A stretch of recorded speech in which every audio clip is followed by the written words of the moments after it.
6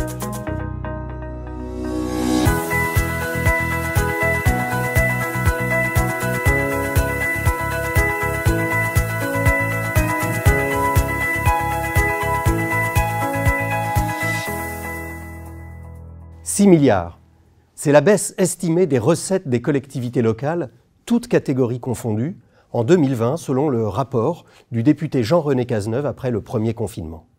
Il faudra probablement réestimer les choses à la sortie de cette crise sanitaire sans précédent.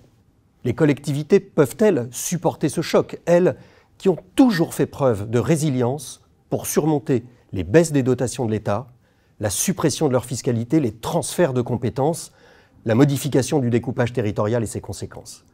Elles qui portent 60% de l'investissement public français avec une gestion remarquable de leurs finances régulièrement saluée par la Cour des comptes. Elles qui, de ce fait, ont un rôle déterminant à jouer dans la relance contracyclique. Peuvent-elles surmonter, d'un point de vue financier, la crise de la Covid-19 et ainsi conserver leur capacité d'agir?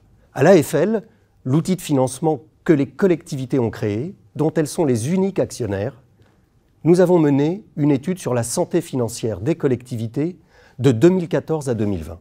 Ce baromètre nous a permis d'établir que les collectivités, quelle que soit leur nature, avaient vu leur situation s'améliorer au cours du mandat, au point d'être dans une santé financière solide au moment où la crise a démarré.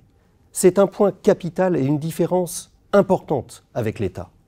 Mais bien entendu, la crise a un impact sur les finances locales qui est différent selon le type de collectivité.